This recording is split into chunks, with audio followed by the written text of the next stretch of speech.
Good morning and welcome to episode 71 of our Case of the Week series published in partnership with 𝐂𝐨𝐥𝐢𝐬. My name is Kelly Twigger. I am the CEO and founder of eDiscovery Assistant, as well as the principal at ESI Attorneys, and I'm very happy to be here with you today. Thank you so much for joining me. As you know, each week on our Case of the Week series, we choose a recent decision from our eDiscovery Assistant case law database and highlight the practical issues associated with that case, or just want to talk about noteworthy decisions that it makes sense for you to be aware of as you move forward in your litigation practice. As always, you can find the link to the decision either in the post or in the comment section, depending on which platform you're viewing us on, whether that's YouTube, Facebook, LinkedIn, or Twitter. Today, we've also got two additional links for you as the case that we're talking about raises some interesting issues and is from a judge who is pretty well known in the eDiscovery circles for previous decisions. Those two links come to us from Doug Austin at eDiscovery Today, and also an article written by my colleague Eric Mandel at Innovative Driven, I believe is the name of the company now, that was published on law.com. So you'll see both of those links included in the comment section of the platform that you're viewing us on. All right, so let's talk about this week's decision. This week's decision comes to us in a case titled Hollis versus 𝐂𝐕𝐀 Logistics US. It is from the Northern District of Illinois and was a decision authored by Judge Iain Johnston, who is the United States District Judge in the Northern District of Illinois on May 19th of 2022. You may remember Judge Johnston if you're a fan of the Case of the Week from his decisions in DR Distributors, one of which at least we featured on Case of the Week back from January of 2021. Judge Johnston has 8 cases in our eDiscovery Assistant database. He was appointed to the bench in 2013 and was elevated from a United States Magistrate Judge to a United States District Judge in 2020. Judge Johnston has written multiple articles on eDiscovery issues and does some speaking engagements related to what he sees in front of him in his court. And today's decision is an interesting one for us to take a look at. I think it really speaks to something that I note regularly on Case of the Week, which is we need some additional information from the Rules Commission on how the courts are to find intent under Rule 37E for sanctions for failure to preserve. All right. As always, we tag our decisions with each of the issues from our proprietary issue structure in eDiscovery Assistant. The issues for this decision include adverse inference, sanctions, video, spoliation, and failure to preserve. All right. What are the facts of this case? I'm going to start with a quote from the court. And I think we're going to find that, as we saw in the DR Distributors decisions from Judge Johnston, that he sets up this case so that we think we're going to be led to one conclusion when we get led to a different one. This is an opening quote from Judge Johnston. The common pedestrian step of determining if a video recording of an event exists, and if so, observing and preserving it to be used in litigation, makes 𝐂𝐕𝐀 Logistics' unexplained and cavalier failure to take these steps, in the face of explicit and repeated requests from a terminated employee, no less, all the more troubling and deserving of a curative measure. Close quote. All right, so what are our facts here? The plaintiff, Mr. Hollis, worked in the receiving area of defendant's warehouse and beginning on November 12th, 2017. About a year into his employment on November 28th, 2018, there was an incident on the warehouse floor involving a fellow employee in which Mr. Hollis got into an argument with Mr. Bayer, who was the fellow employee. According to the defendant, 𝐂𝐕𝐀, Witnesses reported that Mr. Hollis got into an argument with Mr. Bayer, yelled at him, and initiated some form of physically threatening behavior or touching. As a result, the defendant fired Mr. Hollis on December 4th, 2018, just about a week later. In doing its evaluation of the incident, 𝐂𝐈𝐀 got 3 written statements from witnesses, including Mr. Bayer, all who reported that Mr. Hollis was yelling and pushing or grabbing Mr. Bayer. Those 3 witnesses were all white. The defendant also collected written statements from Mr. Hollis and one other witness describing Mr. Hollis putting his hands up to stop Mr. Bayer, but not touching Mr. Bayer.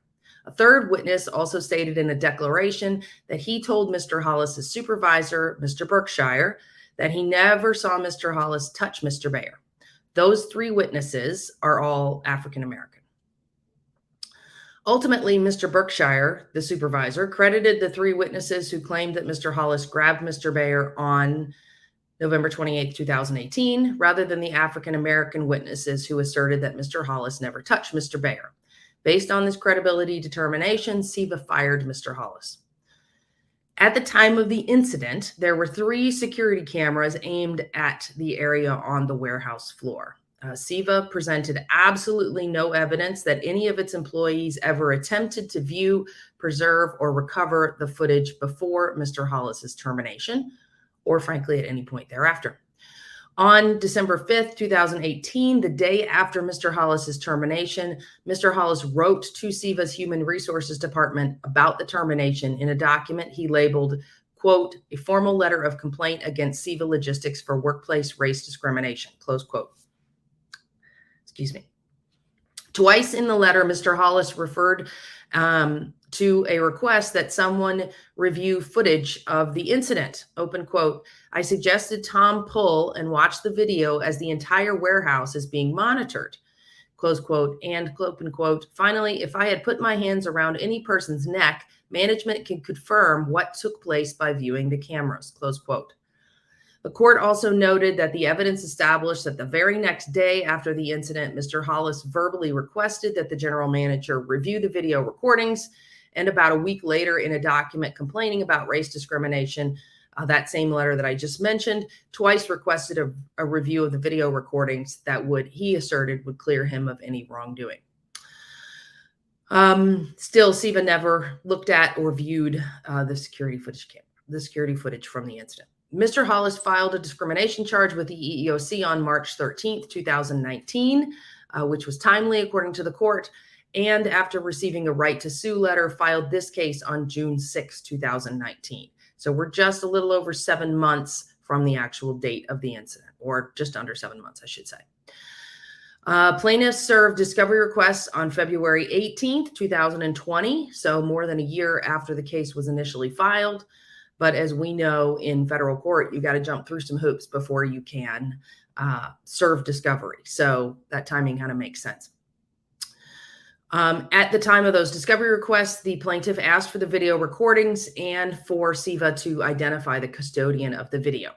The defendant responded on April 3rd, 2020, so a couple of months after the request, that no video existed and that the custodian of the video was the third party. Well, I'm sorry, yeah, that the custodian of the video was the third party vendor. However, the plaintiff then took the deposition of the third party vendor, and the representative from that vendor testified that it was never the custodian of the footage from the plant, that they merely sold the recording equipment to the plant, and that the defendant owned and operated the system and the recordings. So effectively, we've got an attempt really to deflect responsibility for the video from 𝐂𝐈𝐀 to the third party by 𝐂𝐈𝐀. The court notes that recordings on the cameras are usually retained from anywhere from 30 to 90 days. So at 30 days, we would have been looking at December 28th as the time they would have rolled off. At 90 days, we would be looking more at February 28th as when the timing that the video would have rolled off of 𝐂𝐈𝐀's recordings. Based a related fact on the recordings in that the court noted, in August 2018, so a couple of months before this incident and Mr. Hollis's termination, the exact same supervisor, Mr. Berkshire, investigated an unrelated claim of misconduct brought by a different employee.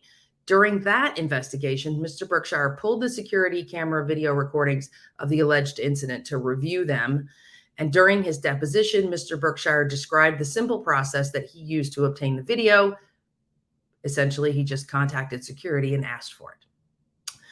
Okay, so what's the court's analysis based on those facts? Well, the court begins analysis in a frequent rule that we visit here on Case of the Week, and I've already mentioned to you, which is Rule 37 of the Federal Rules of Civil Procedure. Judge Johnston looks to Section E, which provides, quote, the sole source to address the loss of relevant ESI that was required to be preserved, but was not because reasonable steps were not taken, resulting in prejudice to the opposing party, close quote. Judge Johnson identifies the 5 factors in Rule 37E that must be met. First, that the information must be ESI. Second, that there must have been anticipated or actual litigation that triggers the duty to preserve ESI.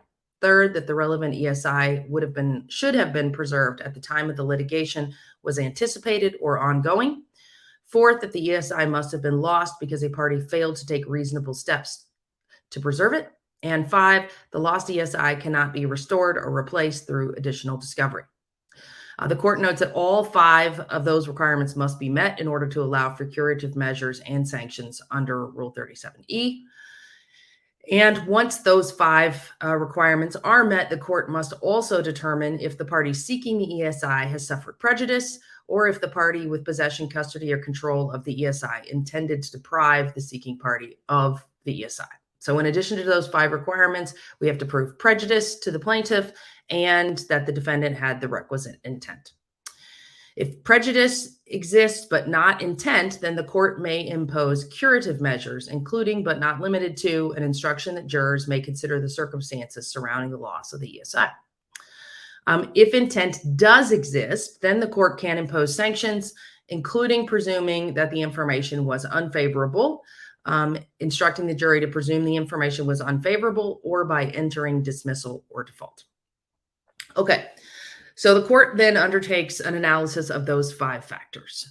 The first factor of whether or not the evidence at issue is ESI is a fairly simple one here because video is ESI, but the defendant argues that it is not ESI because there's no evidence that the video ever actually existed, and that it is the plaintiff's burden to show that it did, which is an unusual and somewhat novel argument for someone to assert. The court notes that the defendant, quote, speculates without any evidence that many things could cause a video camera not to work, such as a power loss, cable disconnections, malfunctions, or recorder software errors, but puts no evidence before the court to suggest that that happened on this particular date. In terms of the burden of proof issue, the court states that it's not convinced that the burden to establish the ESI ever existed falls on the plaintiff here, and that generally the burden of proof falls on the party with better access to the information, which here is the defendant. The court also points to the fact that the defendant knew by at least December 5th of 2018, just a week after the that Mr. Hollis was requesting the video be reviewed, and that once alerted, the defendant was on notice and had the burden to determine whether the incident was recorded. The court found that even if the burden was on the plaintiff, they found that he satisfied it because the plaintiffs had said just weeks earlier that the security system was working, that a supervisor knew how to access recordings, and had obtained and reviewed video evidence as part of an unrelated incident. The defendant didn't contest it, but continued to speculate that a power outage or something could have caused a failure to record, even though there was absolutely no evidence put before the court that there was an incident on that particular day. As a result, the court found that the video of the incident was recorded and that it was ESI. So we have the court now saying, and I think this is really important, there was a video and you lost it. So that's established. We can't overcome that fact. Next, on the duty to preserve, the defendant argued that it had no duty to preserve until after March 27th of 2019, when it first learned of the charge of the EEOC, and that the 90-day retention period would have passed, so the video would have been deleted, of course, if it was ever recorded in the first place. In, quote, painful, obvious contrast to case law cited by the defendant, the court found that Mr. Hollis's December 5th, 2018 letter triggered the duty to preserve, so that requirement is met under 37E. Next, relevance of the video. The video would have been relevant to whether Mr. Hollis engaged in the conduct for which he was fired, or whether the allegations of the conduct were merely pretext for discrimination. So the court has said that the video was not only relevant, but it would essentially be the definitive proof of what happened here. Next element was the failure to take reasonable steps to preserve. And the court pretty much satisfies this requirement as well, and very quickly. The court notes that nothing before it even hinted that CEVA had intervened to stop its security system from proceeding as designed and overriding any video recordings after 30 to 90 days. That even after Mr. Hollis's December 5th letter, alerting CEVA to the relevance and potential importance of the footage, that it did nothing. That during his deposition, the defendant's general manager testified that he could not recall any reason why it would not have looked at the video to determine which version of the events was more accurate. So essentially, the court found that the defendant did not take any steps, let alone any reasonable steps, to preserve the security footage. Okay, next and last requirement under Rule 37E, those first 5 steps, was, can it be restored or replaced? And the answer to this one is pretty emphatically no. Witness statements for what happened, the incident, especially given that they are competing, are not a replacement for actual evidence of what had taken place at the incident. Okay, so the court then moves to whether there was prejudice and intent to deprive, both of which are required for terminating sanctions. Excuse me. With regard to prejudice, first, the judge cites the advisory committee notes for Rule 37E, which gives the court the discretion to determine which party bears the burden to establish prejudice. Establishing prejudice can be a very dicey proposition, according to the court, because the ESI is gone. And the court notes that it evaluates prejudice in the context of determining the harm inflicted by the non-existence of relevant information, which is different than the general concept of prejudice under different contexts in Rule 37. The court notes that prejudice under Rule 37E really includes thwarting a party's ability to obtain the evidence that it needs for the case. And that here, as we've determined from the facts, it's pretty clear that the record establishes prejudice because the security video would have offered proof that, and because the defendant took no steps to preserve it, the plaintiff does not have the video for his case, and he is about as prejudiced as a party can be. Those are my words, not the court's. Okay, so prejudice is determined. We've got the 5 factors of Rule 37. Now, that leads us to our final analysis, which is intent. Intent, as the court notes, is difficult for a moving party to prove and for a court to find. That being said, Judge Johnston notes that plenty of evidence exists in the record that could lead a reasonable person to conclude that CEVA acted with intent. The defendant doesn't know of any steps that are taken to review or preserve video for this as incident when they had just done it a couple of months prior. The failure to review the video supports a reasonable inference that CEVA intentionally disregarded Mr. Hollis's request so that the ESI would be lost, that no one would actually be able to look at the video, and that Mr. Hollis would not be able to use that video evidence to get his job back or to support a discrimination claim. The court also noted that the defendant listed a third-party vendor as the custodian of the video in discovery responses, which a reasonable person could conclude was an attempt to deflect attention, and stated that, quote, false exculpatory statements are often evidence and consciousness of guilt, close quote. Now, key here, the court has also recounted evidence that could support a conclusion that CEVA intentionally allowed the ESI to be destroyed. And tellingly, CEVA has even failed to present the usual obligatory after-the-fact affidavit, so often filed in spoliation cases, that it did not intentionally fail to preserve the video recordings. So what the court says is, hey, it's kind of surprising to me that defense counsel didn't even say, hey, this wasn't our fault. This just happened. And we didn't take any steps to preserve it, but we didn't intentionally spoliate evidence either. So the defense counsel does not say that. And the court really notes it's kind of surprising that we didn't have them say that.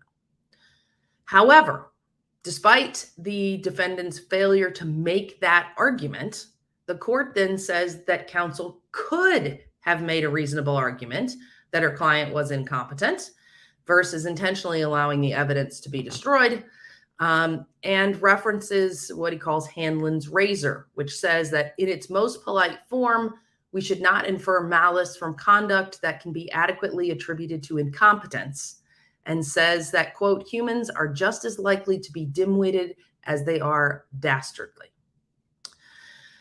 As a result, the court says it can't definitively determine intent, and based on the difficulty of establishing it, decides to leave the determination to a jury and does not impose sanctions under Rule 37E. Instead, the court does say that because all 5 factors are met and the required prejudice exists, it will impose a curative measure of instructing the jury that it can consider the circumstances surrounding the loss of the ESI.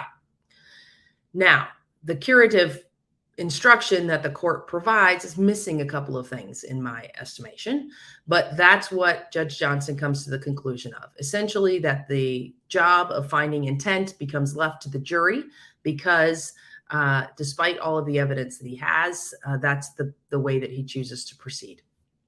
So no sanctions, no terminating sanctions anyway. I don't know that you can call the instruction that Judge Johnston leaves at the end of this decision to be an adverse inference instruction for a couple of reasons. Judge Johnston's instruction, doesn't say that the video is actually lost. It doesn't say that defendants took no steps to preserve it. Now, obviously, that information can all come out at trial, but one really wonders whether this is a situation that should even be allowed to go to a trial where you have a Black plaintiff against a large corporation in this kind of situation. All right, so what are our takeaways from this case? Much like his decision in 2021 in DR Distributors, Judge Johnston really gives you the impression throughout the case that he's willing to find intent in the non-actions of a defendant to allow for the spoliation of evidence. If you recall from the DR Distributors case, there was a Yahoo chat function that really was a key piece of evidence that showed the communications with the overseas provider of SEO services, and the defendant in DR Distributors allowed that chat information to roll off and be deleted, even though he knew that it should have been preserved. So it's a very similar situation to the case before us. Instead, now we have video evidence and not Yahoo chat evidence. But just as he did in the DR Distributors case, the judge here really refuses to impose, terminating sanctions, essentially. This decision seems to go even further in that he presupposes that defense counsel could make an argument that it was his client's incompetence that allowed the video to never be viewed, not to be preserved, and be allowed to be overwritten per the practice of retaining video. If you recall, in the DR Distributors case, there was actual incompetence. The lawyers didn't interview the client about all the sources of ESI. So here the judge is saying, well, you didn't make the argument, but it's a legitimate argument that could have been made, so I'm going to let you try and make that argument at trial instead of imposing sanctions. I think there's a lot of notions and a lot of questions about fairness in that analysis. I also think we should juxtapose this court's ruling to what we just covered in episode 70 of the Case of the Week, where the defendant in 4Life Products made no argument to address the fabricated images that it put before the court. Now, the analysis there was on fraud and not on intent under Rule 37E, and there are differences between those two standards. But Judge Jones in 4Life Products had no issues finding fraud there versus leaving that determination to a jury. Slightly different analysis, but a very different result. So what's your takeaway? Know your judge. Know what you're going to be able to do, what arguments you should make, Here, Judge Johnston essentially laid out a playbook for defense counsel as to how to address these issues. Whether they'll be successful or not obviously depends on the jury. This decision is consistent with federal case law that requires that action be taken. We've talked about this numerous times on Case of the Week, that Rule 37E's intent requirement generally requires some action to be taken. And so here you have non-action. The failure to preserve the video and to let it roll off is similar to the failure to preserve the Yahoo chat and let it roll off in the DR Distributors case. Neither one give rise to terminating sanctions or to a finding of intent. I mentioned that the jury instruction that's laid out by Judge Johnston at the end of the case is a bit problematic to me in that it doesn't actually say that the video is gone, or that because the defendant could have taken, reasonable steps to preserve it, leaving those conclusions to be determined by the jury. And while a reasonable person standard is definitely appropriate, I think those of us who are trial lawyers often have a concern that a jury is not going to be able to make the same sort of legal conclusions that a court might be able to make. Oftentimes, they won't necessarily understand how video systems work, and it becomes much more incumbent upon the plaintiff in this case to be able to explain those things effectively to a jury, which in many respects often can be viewed as shifting the burden of proof to the plaintiff here, where the burden of proof should rest with the defendant to defend its actions for failure to preserve. Unfortunately, there is really not much that a plaintiff can do in a situation like this unless there is some mechanism earlier on in the administrative proceeding that would allow the plaintiff to get access to the video evidence, to be able to request that video evidence as part of the administrative proceeding. Because this is a workplace discrimination issue, the plaintiff is required to go through the EEOC and exhaust his administrative remedies before he can bring an action in federal court. In other situations, a federal court action could have been filed very soon after Mr. Hollis's termination on December 5th. So here, while Judge Johnston notes that the court has the discretion to determine intent, he declines to do so in a situation where another conclusion is very difficult given the evidence.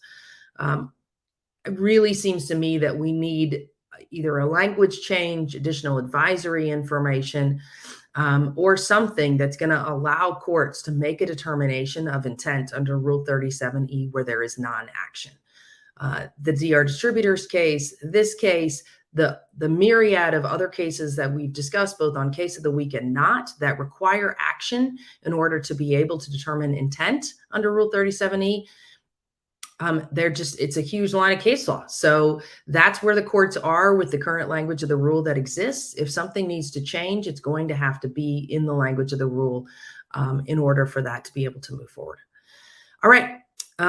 This is always a controversial decision here. Not unusual for Judge Johnston to wade into these waters, but again, his decision is very consistent with line of federal case law. It's just that we're getting to sets of facts that really challenge the traditional notions of fairness. That's our Case of the Week for this week. Thanks so much for joining me. We will be back next week with another decision from our eDiscovery Assistant database. If you are an ACEDS member and interested in using eDiscovery Assistant, there is a discount available to current ACEDS members and a trial for folks taking the ACEDS exam. If you're interested in either of those, please drop us a line at aceds@eDiscoveryAssistant.com or check out the information in your portal, and one of our team will be in touch. If you're interested in doing a free trial of our case law and resources database, but are not an ACEDS member, you can sign up for a free trial at eDiscoveryAssistant.com, or you can reach out to support@eDiscoveryAssistant.com to set up a demo for your team. We also do regular weekly demos on Thursday mornings that you can sign up for at eDiscoveryAssistant.com. Thanks so much. Stay safe and healthy out there, and I'll see you next week.